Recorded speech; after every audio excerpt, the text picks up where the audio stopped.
Have your previous remodeling experiences been stressful? Hi, this is Candace from Exovations, and have I got a tip for you? Use Exovations and get a completely different experience. We're a state licensed contractor, show up on time, provide you a project schedule, a fixed price, and your project delivered on time, on budget, and without all that stress that you usually hear about in construction. Schedule your free quote today at exovations.com.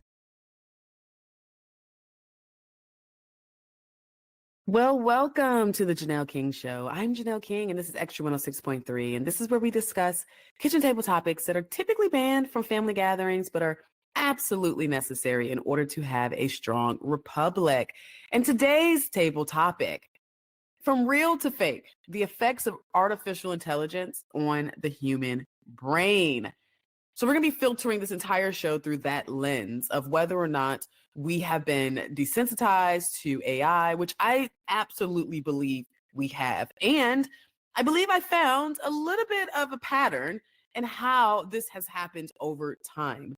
We have absolutely allowed AI to introduce itself, artificial intelligence to come in and replace actual intelligence. And we have to talk about it. And we have to talk about what this means for us in the future. What's going to happen? What does this mean for the human spirit and the human soul? And I close the show with a very excellent explanation of how AI can disrupt the human spirit, creativity, and all the things that make us who we are. But first, let's get into some current events. Let's start with the current events that's making the biggest splash right now, and that's the Epstein list. So Attorney General Pam Bondi released flight logs and other documents related to Jeffrey Epstein, but these files were unlikely to provide any new information on his sex trafficking case, according to the Justice Department. The documents included flight logs, it included a redacted address book, which were largely known to the public from earlier sources.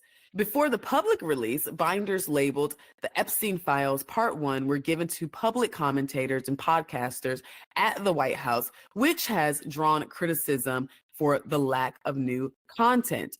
Representative Anna Paulina Luna criticized the release as a complete disappointment, highlighting the unmet expectations from those seeking new revelations about Epstein's activities. U.S. Attorney General Pam Bondi reported receiving a truckload of Jeffrey Epstein files from the FBI after a previous document release was inadequate. As a result of all the criticism, U.S. Attorney General Pam Bondi has responded by stating that she was uninformed as to why they were not providing all the information. So since then, she has received, according to her, a truckload of Jeffrey Epstein files from the FBI after a previous document release, the one that everyone was upset about, was inadequate. So Bondi stated that her team will review the files quickly while aiming to protect Epstein's victims. Bondi criticized the Biden administration for not pursuing justice on Epstein's victims or for Epstein's victims. Bondi emphasized a new approach to redaction, stating, "What we're going to do is not just pull pages out like they used to." So great. I guess she's going to now provide us with whatever we need and not have a whole bunch of the black highlighter that everyone talks about. But here's my take. I really want this administration to take a deep breath. I want them to understand that while we have to move quickly, we need to make sure we're precise. And precision sometimes does take a little bit longer than just kind of going out there and being the bull in the china shop. We have an entire 4 years. And yes, there's a lot to get done in those 4 years. So it's going to have to move pretty quickly. But it's not fair to the American people when there's a lot of the rollouts and pullbacks and rollouts and pullbacks. It almost appears as though there is chaos rather than harmony. And harmony is what allows people to get on board with what's happening with these decisions. So I really want this administration to keep doing all the great things that they're doing, but I want them to make sure they're doing it right. And so don't tell us you're doing something if there's a potential of that not happening or not working out, because it only breeds the distrust that we have felt for so long while we also want the transparency. And I don't want to feel like I'm a kid in the room watching my parents fight all the time. There has to be a balance of harmony in the midst of this chaos, which is why what I believe keeps societies in balance. All right, next current topic, Zelensky, you're up next. Well, we all saw the heated debate between President Volodymyr Zelensky and President Trump, as well as VP JD Vance, which we'll get to that. But during this heated exchange, President Donald Trump called for an immediate ceasefire between Russia and Ukraine, warning Ukrainian President Zelensky to make peace or risk losing support from the U.S. government. Zelensky stated that he cannot trust Russian President Putin to abide by peace agreements, claiming Putin has broken 25 peace agreements in the past. Trump criticized Zelensky for being disrespectful during the tense meeting and canceled the minerals deal that was important to Ukraine's reconstruction. Senate leader Chuck Schumer criticized Trump, stating that he and Vance are doing Putin's dirty work. President Trump has paused all military aid to Ukraine following his clash with Ukrainian President Volodymyr Zelensky, according to White House officials. The decision to pause military aid aims to pressure Ukraine to resume peace negotiations. Trump described the situation as a great deal for us and plans to address this later on. So here's my take. Well, let me first start with Zelensky. I'm personally not a fan of Zelensky because I don't think it looked good to have him on the cover of magazines, to be piping him in to award shows, his wife going on shopping sprees, and all these things during the time where his country is at war, while he would come to the White House dressed as if he's in combat, but then we will see him on red carpets and doing things outside of the war. So I don't like the perception that you are deeply involved in the war, while also looking as though you are spending our money on things that is unnecessary. However, that being said, I was not a fan of how this all played out, because I do believe in decorum, and I do believe that there should be some form of decorum. I believe that in order to maintain respect on the main stage, which matters so much, we have to make sure that we're in a position where we are respected. We cannot come off like we are the fat king and everyone needs to bow down to us or get in line. We have to make sure that there's a dance that's going on between our allies and this country. I also believe that arrogance just never looks good on a leader. And I'm gonna be honest, when JD Vance said that he's never said thank you, it came off very arrogant to me. And I don't like arrogance on leaders because that creates a hard fall.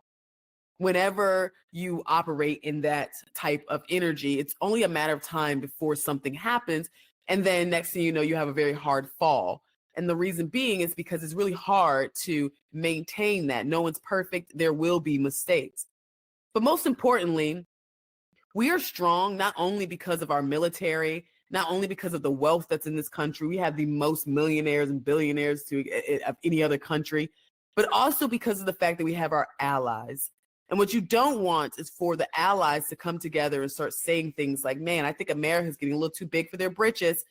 Because then what happens there is it creates a issue, it creates resentment. And what we don't want is our allies to then team up and turn on us, because then we won't be in the position that we're in. So I really just want us to look at these situations. I understand there will be times where it is just going to be emotional, but I want us to look at those situations and do what's right and do what's best for the totality of the conversation, the totality of the challenge, rather than what's great in the moment. Finally, let's end on something that is a little bit shocking, but is it real? What am I referring to? It's not AI, not yet. We're going to get to AI. But I'm talking about cloud seeding. Have you heard about it? So cloud seeding is a weather modification technique aimed at enhancing precipitation from clouds. It involves introducing substances like silver iodide and sodium chloride into the atmosphere to encourage the formation of rain or snow by providing nuclei or for water droplets to condense around. Very scientific, very over my head. However, this is what they're doing. Cloud seeding is actively practiced in various regions to mitigate drought, enhance snowpack for water supplies, and suppress hail. Countries such as here, the United States, China, United Arab Emirates, and Australia are cloud seeding programs, are using these cloud seeding programs. Some of these clouds, by nature, sometimes it rains, for example, only 40 to 50% of its rain that processed in the cloud that comes as rainfall. So by these operations, we try to increase this amount by, for example, from 15 to 30%. So how does it work? It starts here, inside the National Center of Meteorology, where a team is constantly monitoring forecasts, looking for potential clouds to seed. The operations only work with cumulus clouds, which are vertical in shape. Research 5 operation, can you read me? Once they spot a cloud, they radio the pilots, who then take to the air armed with hydroscopic flares filled with a mixture of potassium chloride, sodium chloride, magnesium, and other materials. It's essentially salt. When the plane reaches the right clouds, the pilots release the flares. These salts basically attracts the moisture and try to make it condense. So these particles becomes nuclei of condensation. And then when these droplets condense, and then they hit each other, and then they form a bigger droplet that the air cannot hold it any longer in the air. So it forms as cloud. Just last month, the state of Montana was considering cloud seeding to improve snowpack in the Big Hole watershed. The Montana Department of Natural Resources and Conservation, DNRC, is conducting a study to assess the feasibility of cloud seeding. The DNRC estimates that cloud seeding could increase snowpack by 10 to 15%. Michael Downey from the DNRC views cloud seeding as a valuable tool for water management to help reduce water shortages. Critics question the long-term ecological impact of substances like silver iodide. It's not fully understood, and people are really wondering if there are potential risks that this could have towards the ecosystem and our water quality. But then there's some ethical issues, like manipulating the weather can possibly lead to these unintended consequences, possibly affecting precipitation in neighboring areas or causing disputes over water resources. Here's my take. Much like what we will be discussing after the break, I see cloud seeding as another attempt to control outcomes. And I don't like the idea of man-made actions that can affect others. The weather is something that is unpredictable for a reason. It helps to add this balance to our cycle of life. And having moments of drought as well as intense rain in all a part of this cycle, nature is on its own clock. So those moments where you have drought at one point, then you have intense rain at another, it may not be ideal for everyone and what we're doing conducive for us, but nature is clearly on its own clock. And resetting it or stopping it has to have some type of long-term effects. And I just can't imagine if it's good. Finally, anything artificial is not the real thing. And we have to keep that in mind. The fact that we are not seeing it as that is why I have to do this show. So I'm interested to know how this type of rain will affect crops. How does it affect our food and ultimately affect us? I can't imagine that these crops are not going to know the difference between natural weather and artificial weather. But what do you think? Are you a farmer or someone who loves the idea, or are you concerned about this?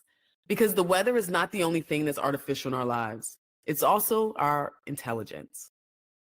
How in the world did we get here? How in the world did we all get so comfortable with a tool that thinks for us, that has taken the entire creative portion of our brains and replaced it with artificial creativity? And we've accepted it with very little pushback. And look, now we're being introduced to cloud seeding, which to my understanding has been in the works since the 90s. So how did this happen? We're going to discuss it after the break. You're listening to The Janelle King Show. This is Extra 106.3. Don't change the dial. Hello, everyone. My name is Suzanne Guy, and this is the Church's Moment. There is an incredible opportunity to start a distinct pro-life ministry at your church. We started one at our church about 5 years ago, and the fruit has been tangibly beautiful. We do monthly meetings that educate and equip the body of believers on sanctity of human life issues from womb to tomb by bringing in and featuring different pro-life leaders from all over Georgia, as well as featuring different ministries like post-abortion healing ministries or foster care ministries. There are so many great community partners out there.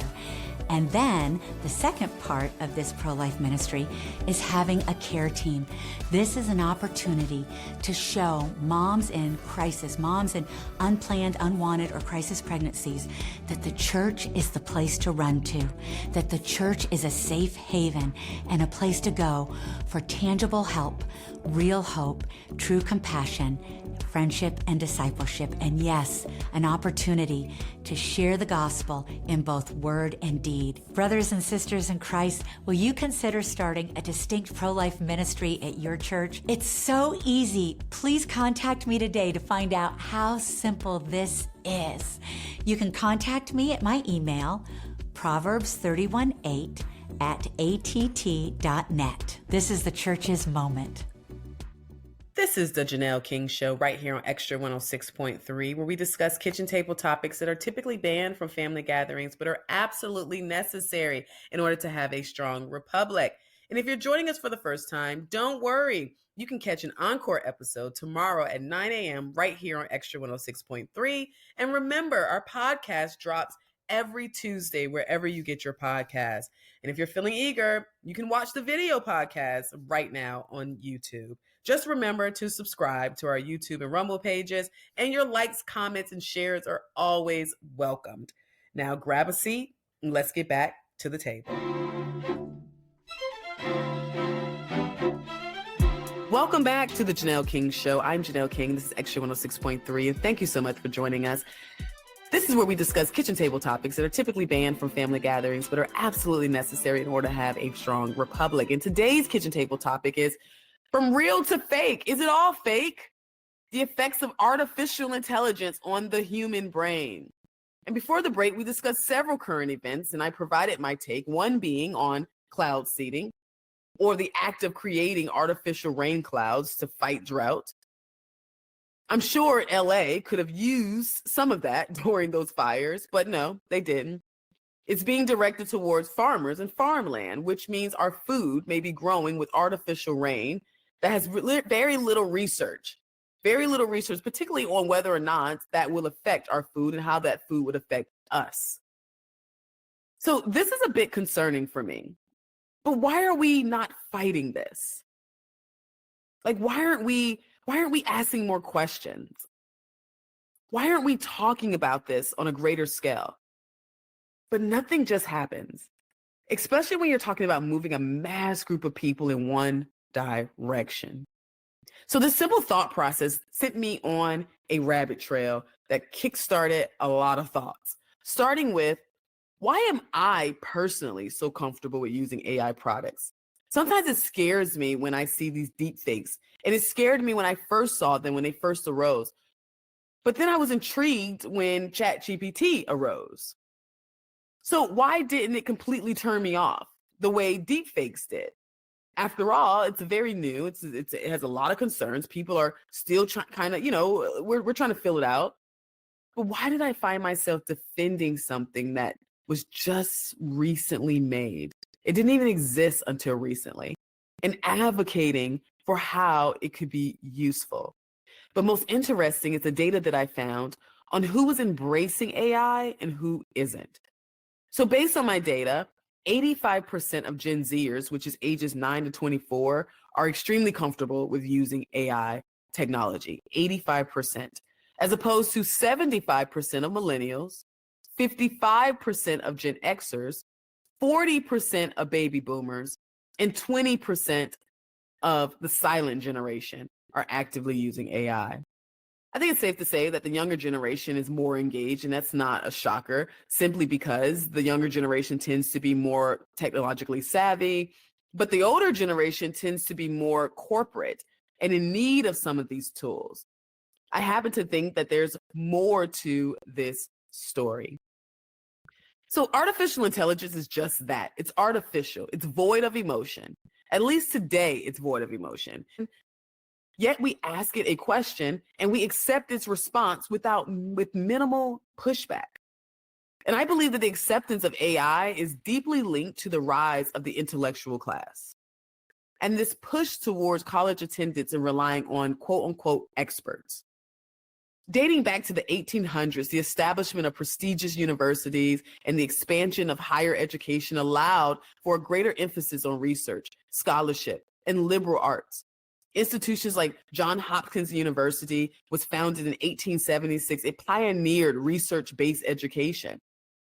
Post-World War II, and we're talking about the time frame between 1940 and the 1960s, federal funding and the GI Bill led to a significant growth in college attendance and graduate education. The emergence of think tanks and policy analysis further solidified the role of intellectuals in shaping national discourse. By the 1970s, intellectuals engaged in various movements, including civil rights and anti-war protests, which elevated their visibility and influence in society. Moving us to 2025, the intellectual class in America comprises of individuals engaged in analysis, creativity, and thought leadership. While often found in academia, the group also includes public intellectuals, guys, who influence culture, policy, and discourse through various mediums. That's an extreme sharp shift from the 1800s mission to conduct research and advancement. So as we stand today, qualifications for America's intellectual class extend beyond academic degrees. And that's when it becomes a little concerning. It's more so about impactful contributions, writing, teaching, or researching in ways that advance knowledge and understanding. Intellectuals often serve as thought leaders in their respective fields, offering fresh perspectives on complex issues. Schools traditionally known for cultivating intellectuals such as Harvard, Yale, and Stanford. Over time, we have been slowly turned into listening to these individuals and no longer trusting our guts or listening to our own comprehension. And how often do you find yourself having a intellectual, quote, conversation with someone, and then you hear them say, let me Google that, as if Google is the answer of all answers.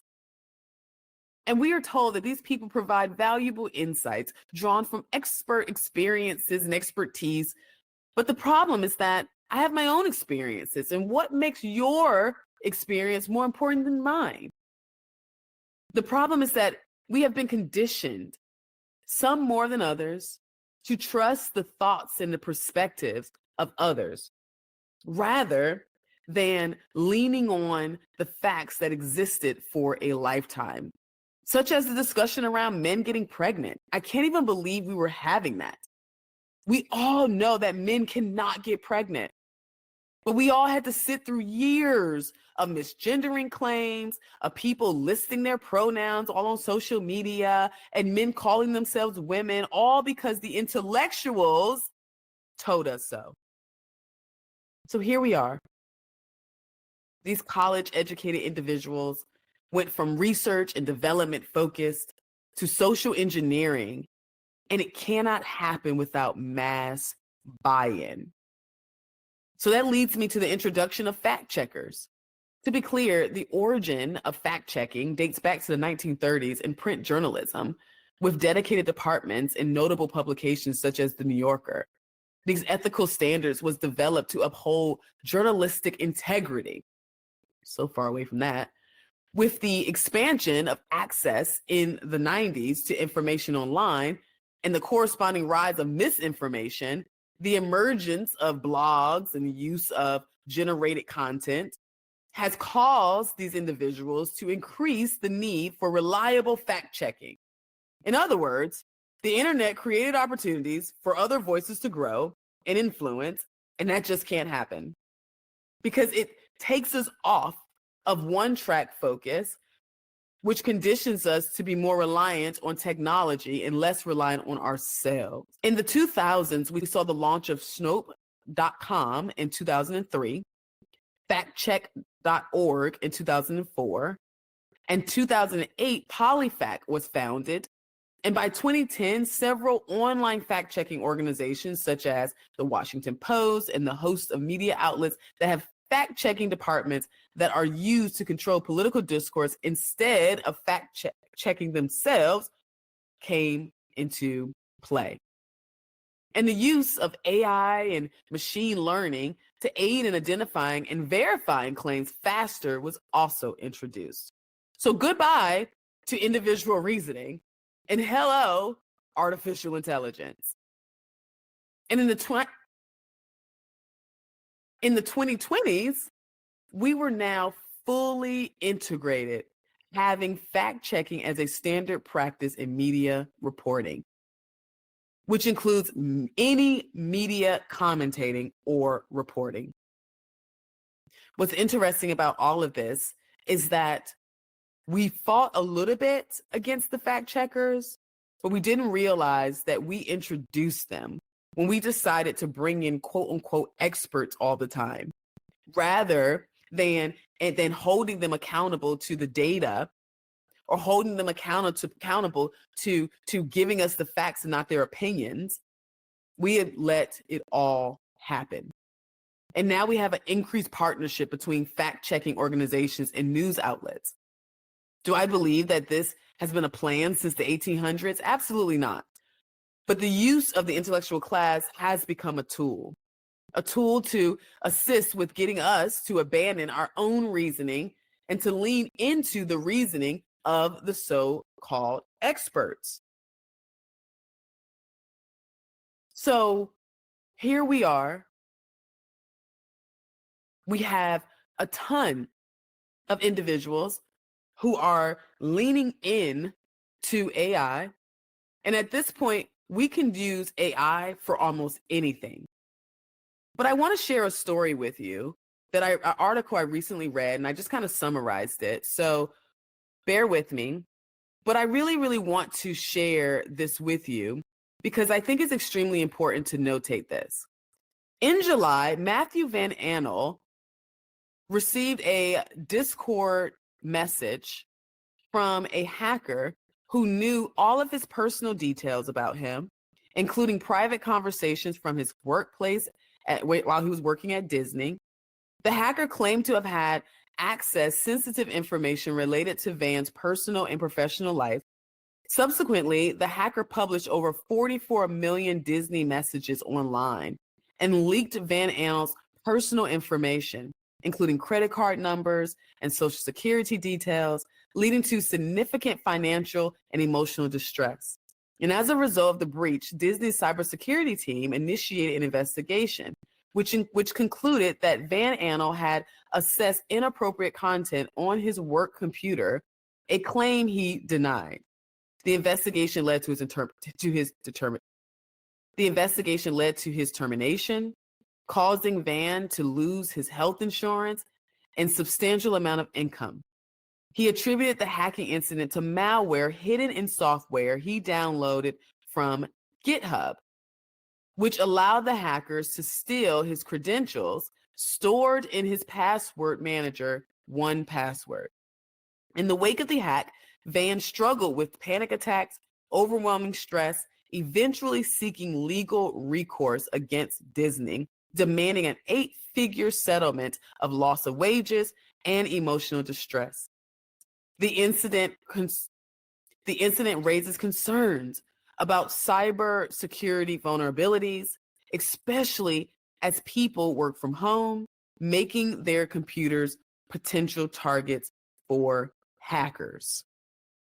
So this gentleman experienced what I believe is coming, what I am deeply, deeply concerned about.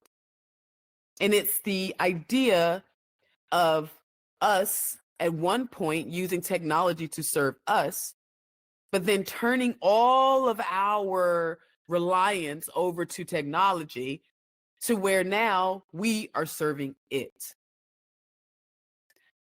Larry Ellison, who is over Oracle, he stated at a world government conference that it would be beneficial for other countries to give us or give this AI machine, whatever this is, all of their citizens' information, including their health records, so that they can do a better job of utilizing AI with diagnosis, with prognosis, with financial management, and all kinds of things.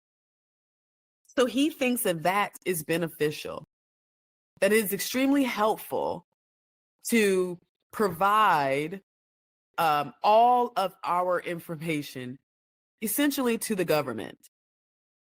And just like this gentleman, how could he have fought this? AI has, when you introduce yourself to AI, when you allow AI into your life, you are allowing AI to have all of your personal information. And that machine can mimic you at any point in time. Matter of fact, that's what algorithms are. It's a form of trying to mimic patterns. I was talking to a friend of mine who's in depth with technology, and we were joking about ChatGPT, and she said to me that she introduced herself to ChatGPT, asked what he wanted to be called, asked about how, just introduce herself. She said she uploaded her resume, her bio, and all of those good things. And as a result, some of the stuff that's coming back from AI, so when she asks AI a question, some of the responses are sounding more and more like her.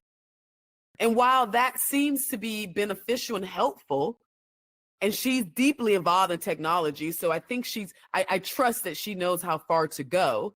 But think about those who don't. Would you hand over your information?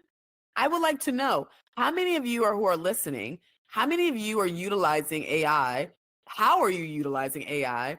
And do you find it becoming more and more efficient as it relates to communicating with you?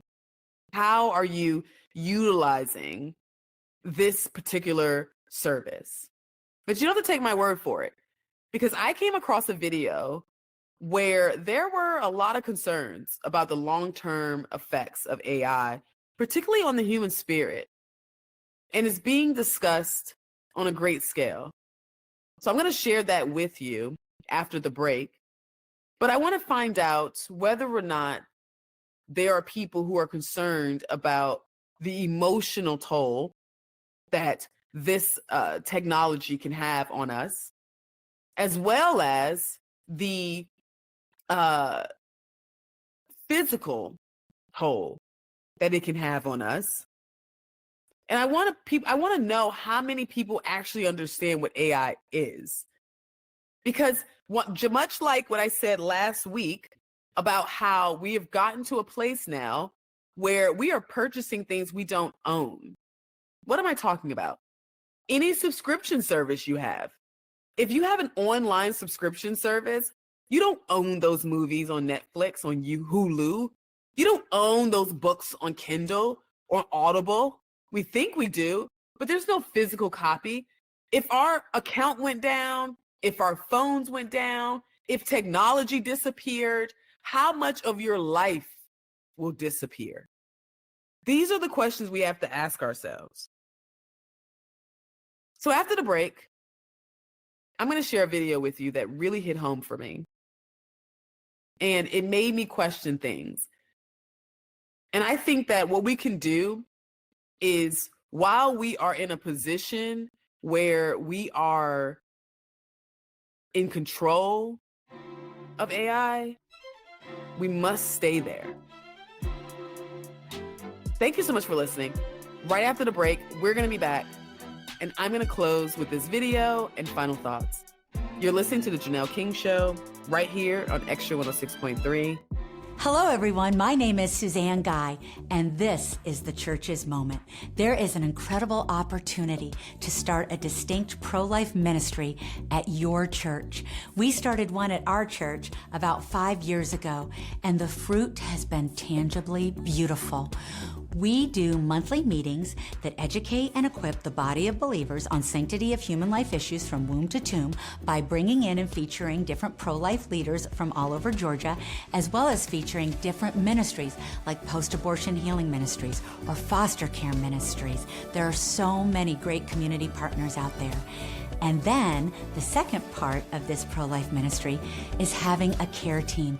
This is an opportunity to show moms in crisis, moms in unplanned, unwanted, or crisis pregnancies that the church is the place to run to, that the church is a safe haven and a place to go for tangible help, real hope, true compassion, friendship, and discipleship. And yes, an opportunity to share the gospel in both word and deed. Brothers and sisters in Christ, will you consider starting a distinct pro-life ministry at your church? It's so easy. Please contact me today to find out how simple this is.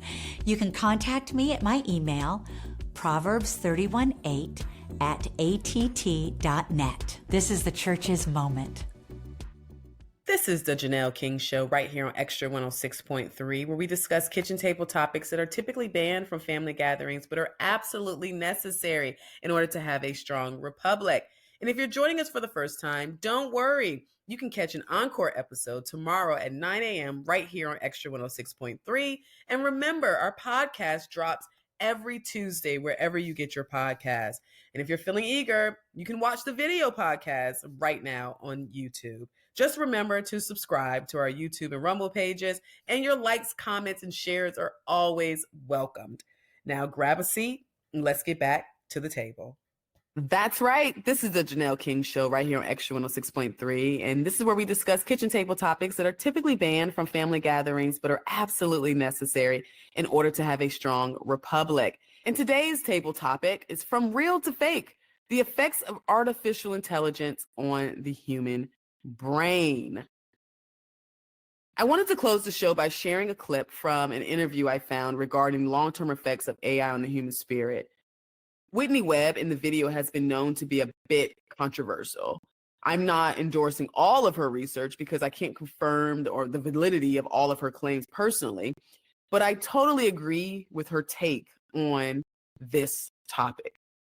So take a listen to what she thinks about the long-term effects of AI on the human spirit.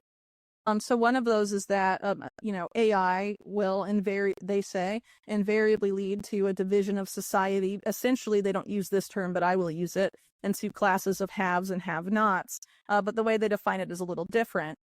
So sort of this more elite tier would be the people that determine AI's objective function, that program and develop AI and understand what AI does to people. And then the lower class presumably would be much larger, and that is the class that AI will act upon, but people will lose the ability to know what AI is doing to them.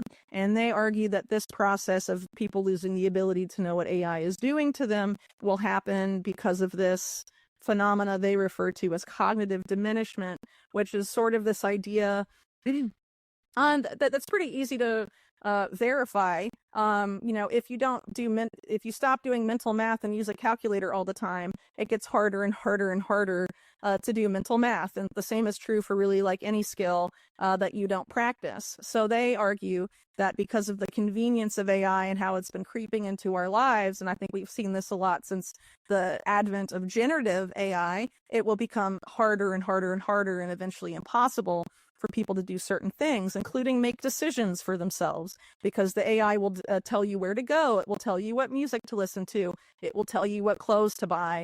And essentially, that's their vision. People will eventually lose the ability to make those decisions for themselves or even develop their own preferences without the assistance of artificial intelligence.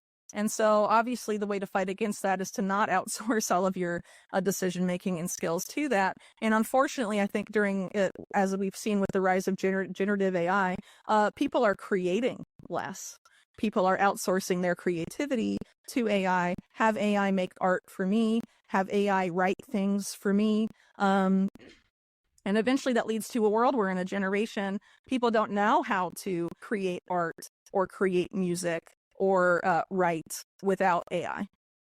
And what does that ultimately mean for humanity? Then essentially we do end up in sort of this helpless state where we become dependent on machines to function. But it only happens if we voluntarily give ourselves over to that type of system and decline to use the abilities granted to us by our consciousness and our souls, and decide to let machines do it for us and have them become the creators and have us just be processors for AI, batteries like the Matrix. I mean, I don't know, but I'd rather not see that come to fruition. And I think the way to avoid that is very easily within the hands of anybody, regardless of your economic status or what your skills are. Everybody can create something. Maybe you whittle things out of wood. Maybe you make music.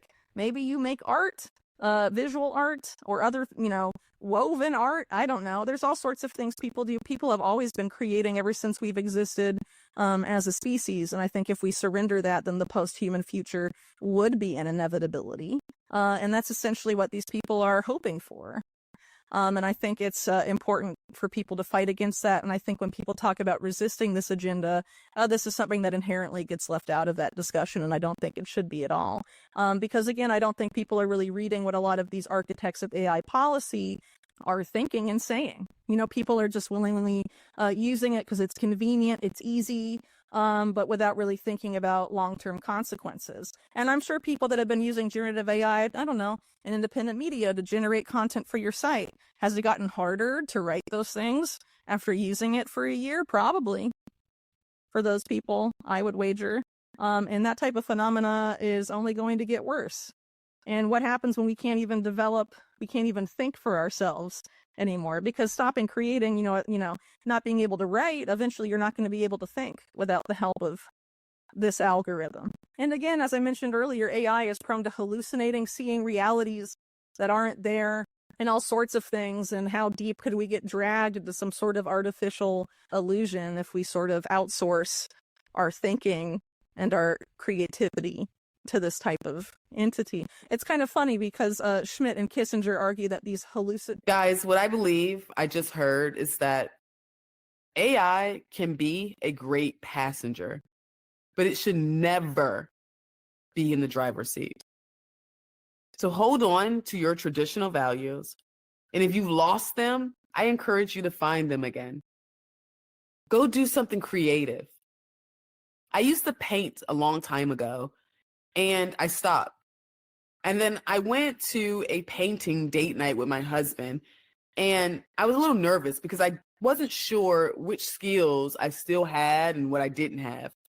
And while I was very disappointed in how many of my skills I've lost, I also found myself thinking, wow, I'm so grateful that if I just keep doing this, I can get them again. That is the beauty of the human spirit. So I encourage you to go find those skills, enhance your creativity, do not lose emotional control, and do not hand it over to technology. Until next week, stay unafraid, stay unapologetic, and never stop seeking the truth.